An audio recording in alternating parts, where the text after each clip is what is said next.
Oke, assalamualaikum warahmatullahi wabarakatuh. Kembali lagi bersama kami di Info K3 RSID. Oke, pada kesempatan kali ini kita akan sharing terkait dengan contoh checklist audit kebakaran.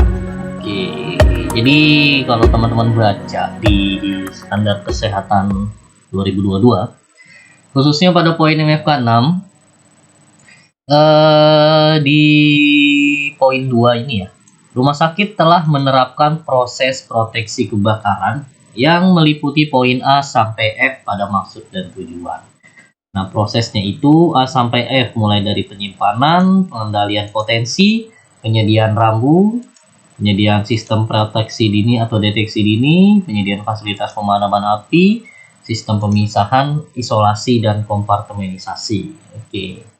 Jadi proses ini teman-teman buat baik dari SPO-nya, formnya, maupun pelaksanaannya gitu. Nah, setelah ini sudah dibuat regulasinya, sudah dijalankan, maka tugas PJMFK adalah melakukan pengawasan apakah proses yang dilaksanakan oleh unit-unit ini sudah dijalankan sesuai dengan prosedurnya atau sudah sesuai dengan kaidah MFK ataupun K3 rumah sakit. Nah, dalam melaksanakan proses tersebut, maka ada baiknya si auditor ini dibekali oleh instrumen gitu. Nah, instrumen yang paling tepat itu adalah instrumen audit kebakaran gitu. Oke. Nah, yang ada di layar saat ini adalah contoh checklist audit kebakaran, di mana di dalamnya cukup banyak pertanyaannya.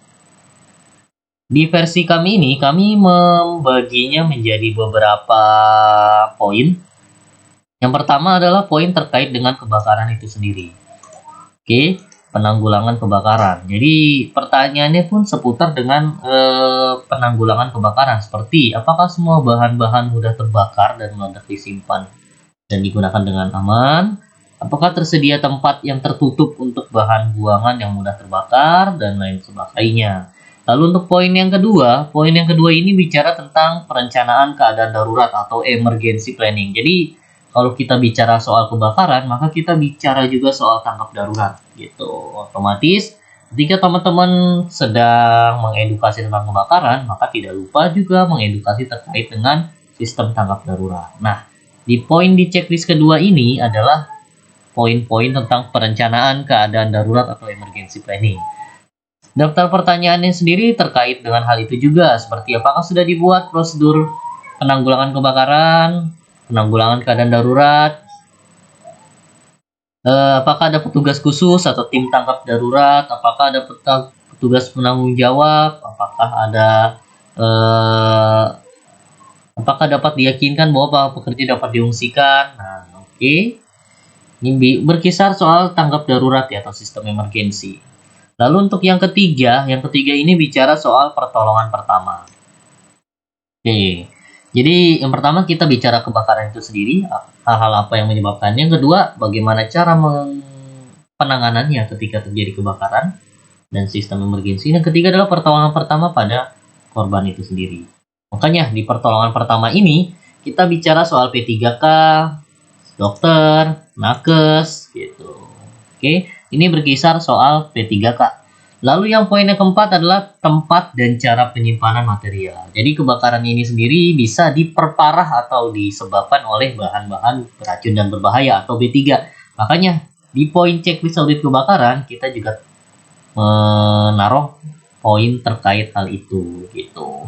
Daftar pertanyaannya sendiri cukup beragam ya. Apakah ada fasilitas penyimpanan sudah tersedia, memadai? Apakah tersedia penyimpanan benda-benda yang tidak mau dipakai? Nah, ini cukup banyak. Nah, form audit kebakaran ini sebenarnya itu saya adopsi gitu dari perusahaan, non rumah sakit. Makanya kalau teman-teman ingin menggunakan formulir ini, ada baiknya disesuaikan lagi dengan kondisi rumah sakit. Contohnya itu mungkin di beberapa poin terkait penanggulangan kebakaran, masukkan poin-poin ke rumah sakitannya gitu. Apalagi di poin terkait dengan P3K. Otomatis di rumah sakit kan sudah banyak ya P3K-nya. Nah, ini boleh disesuaikan gitu dengan kondisi rumah sakit. Karena kalau untuk pertanyaan nomor 3, apakah dipekerjakan seorang dokter secara tetap? Nah, ini kan pasti di rumah sakit selalu ada dokter dong gitu. Nah, ini mungkin bisa disesuaikan dengan kondisi rumah sakitnya seperti apa gitu. Oke. Ini checklistnya simpel sih, dan untuk poin A, B, C, D ini sebenarnya tinggal diubah aja ya, masuknya itu seperti apa gitu. Bisa berupa angka 1, 2, 3, 4, bisa juga berupa checklist ya atau tidak. Nah, itu disesuaikan lagi dengan kebijakan rumah sakit.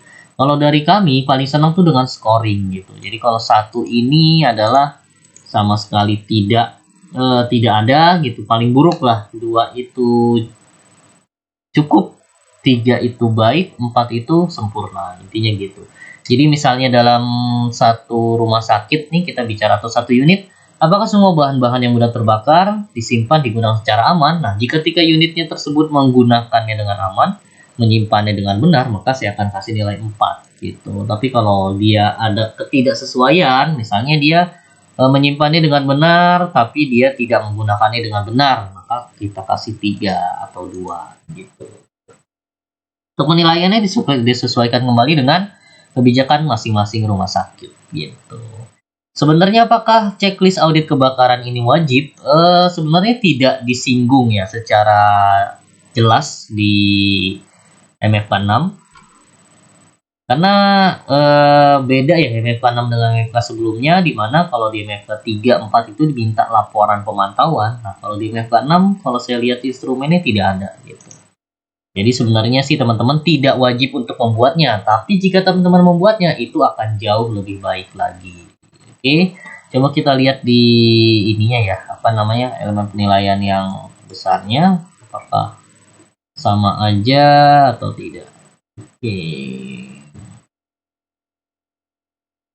Nah, MFK 6 sebenarnya tidak ada ya. Bukti pengkajian risiko, bukti pelatihan, bukti peralatan. Oh, tidak ada. Jadi bisa dipastikan sebenarnya tidak wajib untuk melaksanakan audit. Tapi kalau teman-teman melaksanakannya, itu akan jauh lebih baik lagi gitu. Karena dimaksud dan tujuan bisa dikatakan bahwa yang teman-teman lakukan atau audit kebakaran yang teman-teman lakukan itu adalah salah satu pencegahan kebakaran gitu. Sehingga dan itu perlu dilaksanakan oleh PJ MFK. Oke. Jadi mungkin teman-teman MFK tidak perlu melaksanakannya, tapi khusus untuk PJ-nya itu wajib melaksanakan.